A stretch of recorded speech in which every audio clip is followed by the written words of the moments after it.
खोब माने मोनसे जारिमिनारि सान बे बुहुमनिनो 5 जुन 2025 मायथाइ ओरैनो 5 जुना बुहुमनि मोनसे गोसोखांजाथाव सान बियो मानोना बे मुलुगनां आबहावा सान दा बेखौ जोङो बर' कसारि अनसाय गावहाय खुंथायाबो सोरखारनि बिथोन बायदियै जोङो बावहाय बिफां गायनायनि हाबाफारि लादों दा बावहाय बुंनांगोन गिबियावनो जोंनि भारतनि मानगोनां बयजोंबो अनसायजाग्रा मानिजाग्रा सिबिजाग्रा गाहाय मन्त्रि नरेन्द्र मोदी आरो जोंनि भारतीय जनता पार्टीनिनो आफादगिरि राष्ट्रीय प्रेसिडेन्ट नेशनेल प्रेसिडेन्ट बिथां जेपि नाड्डा बिथांमोननि बिथोन बायदियै जोङो खामानिफोरखौ मावबोदों आरो जोंनो मोनसे बिथोन हरदोंमोन जे बिमानि मुङाव फांसे बिफां बिमानि मुङाव एक पेड़ मां के नाम बे बिथोनखौ हरनाय बायदियै जोङो बिफां गायदों आरो बिमानि मुङाव जाय बिफांफोरखौ दिनै जों गायदों फोसावनाय जाबाय मोनथिहोनाय जाबाय फरायसा फोरोंगिरि माहारि आफादफोरनि दैदेनगिरिफोरनो जाय बिफांखौ जों गाव माने बिमानि मुङाव गायदों बे बिफाङा आद्रि जानो मोननाय नङा फांफ्रोमबो बिफाङानो थांनानै थानांगोन फोथांनांगोन आरो बेखौ एम्फौ अरनाय बेखौ दै लुनाय जोथोन लानायनि जे हाबाफारि गायबानोथ' जाया गायनायनि उनावहाय बेखौ फेदेरनाय फोलावनाय माने गोग्गो मोनसे मुस्रि होनाय बिफांनि देरहोनाय बे बिबानासो गिदिर बिबान ओंखायनो बेखौ मोनथिहोनायबो जादों बयनोबो मोनथिहोनानै बुंनाय जादों जे बेखौ जोथोन लानांगौ दा बे हिसाबैनो मानगोनां बेनि गोरायुं जोंनि आहम बोराइ बाथौ इंराजि बिजों फरायसालिनि गोरायुं मानगोनां बिदेस्वर दैमारि बिथाङा खोथा होदों बाथ्रा होदों गावनि लोगोफोरखौबो बुंदों फरायसाफोरखौ बुंदों जे फांफ्रोमबो बिफांखौ फोथांनानै लाखिनायनि खामानिखौ मावगोन होननानै आं खोब गोजोननाय मोनदों आरो बेनो जानांगौ थांखिया जोंना जोंना गोबां मानसियानो बिफांखौ गायो नाथाय गायखांनायनि उनावहाय बेखौ जोथोन लानो बावो बा जोथोन लाया आरो दिनैनि समावहाय बिफां लाइफां गैयाबा मा जागोन बे बाथ्राफोरखौनो दहायबो रायलायबाय जोंनि सावरायनायावहाय दिनै बिफां लाइफां गैयिनि थाखाय बुहुमाव मा जानो नागिरदों अबथिरा मालाबा बारहुंखा बारो दैबाना फैयो मालाबा बिदिनो नाङा फाङा गोबां मिथिंगानि अलखदफ्रा फैनो हमदों बेखायनो बेफोरनिफ्राय बारग'नांगौबा जोङो मोनसे जोंनि बुहुमनि मोनसे ग्लबेल वार्मिंनि जि मोनसे क्लाइमेट मोनसे क्लाइमेटिक चेन्जनि जि मोनसे आबहावा फैदों बेफोरखौ दिदोम मोनसे माबायाव लाखिनो थाखाय जोङो बिफां गायनायनि गोनांथि दङ बिफां लाइफां गैयाबा जिब जिबिया थांनानै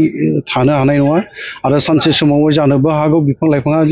जोङो अननो रोङाबा सिबिनो रोङाबा बिफां लाइफांखौ गायनो रोङाबा बिफां लाइफां गैया जायोबा मुलुगनि सुबुं सोदोमस्रियानो जोबस्रांलांनोबो हागौ दा बे बाथ्राफोरखौ गोरों गोराफ्रा बुंगासिनो दङ दा बे बाथ्राफ्रा बेसेबांसिम सैथो जोंबो बिजिरना नायनांगोन आरो नंगौबो बिफां लाइफां गैयाबा मा जानो थांदों बेखौ जोङो मिथिलायगोन ओंखायनो जोङो बुहुमनि बे दुंग्लुबनाय मोनसे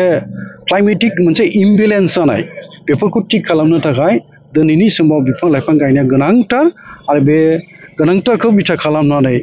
दिनैहाय दुलाराय बुहुमाव जे बिफां लाइफां गायनायनि हाबाफारि लादों बेनि थाखाय आङो जाय गेदेमा सुबुंफ्रा बै समाव गोसोखांनानैहाय इउनाइटेड नेसन्सआवहाय जेनेरेल एसेम्ब्लियाव थांखि लानानै बे 5 जुन आरो मुलुगनां आबहावा सानखौ फालिजेनदोंमोन आरो दिनैसिम फालिगासिनो दङ जाय बिथांमोना सानै हयै बेखौ जोनोम होदोंमोन बिथांमोननिसिम आंनि गोरबोनिफ्राय सोरबा हयथ' दिनैहाय गैला जानो हागौ सोरबा दङ जानो हागौ बिथांमोननिसिम आंनि गोरबोनि गोसो सिंनि सिबिनाय बावनायखौ आं जासिहरगोन आरो इसोरा बोर सारस्रिथों जोंनि मिथिंगाया सोमखोर समायना महर मोन्थों इयुनाव जोङो मोजां मोनसे आबहावानि गेजेरजों थांनानै थानो हाथों बारहावाया गोग्गो जाथों गोथार जाथों बेखौ मिजिंथिनाय जाहैबाय बेखौनो इसोरनाव आर'ज खालामनाय जाहैबाय नंगौ बे बाथ्रायाथ' नंगौ जे जोङो जोंनि बर' बिजोंनि जि मोनसे हालोद बेखौ नायनानै आरो बर' बिजोंनि हालोदा गोजोनथाव नङा जेरावबो दिनै जायगा जायगाथ' बर' बिजोङा गोमालांनोबो हमबाय दा बर' बिजोंखौ फोथांना लाखिनांगौनि थाखाय जों बर' कसारि अनसाय गावहाय खुंथाया मोनसे बिथांखि आजावनानै खामानि मावबाय थादों बिथांखिया जाहैबाय जोंना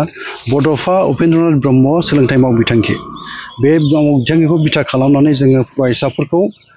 बोरैहाय गुन गोनां सोलोंथाइ होनो हायो गावनि आथिङाव बोरैहाय गसंथानानै जिउ खांलांनो हायो बा जोंनि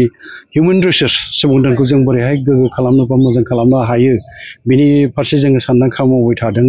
दा बुंनो थाङोबा जोङो थांनाय बोसोरनिफ्राय जोंनि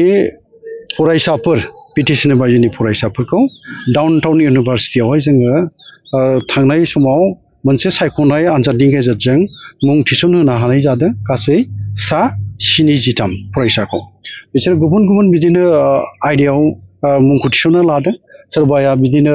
सिभिल इन्जिनियारिं दङ, सोरबाया बिदिनो बि फार्माव दङ, सोरबाया बिदिनो हटेल मेनेजमेन्टआव दं, सोरबाया बिदिनो सिभिल इन्जिनियारिं दं। बेबायदि सोरनिबा कर्सआ जानो हागौ बोसोरथाम, सोरनाबा बोसोरब्रै बिदि दङ। दा बेबायदियावहाय जोङो रांखावरिया जिहेतु जोंना माने जोंनि खुंथाया एसेल' मोनो, ओंखायनो जोङो गोबां फोरोंनो सानदोंबाबो हाजोबाखै। आरो माने नाजाबाय थानाय जादों।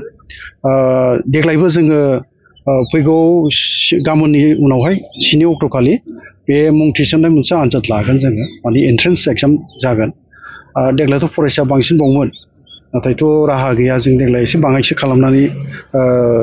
फोरोंनायनि जि मोनसे फरायसाफोरखौ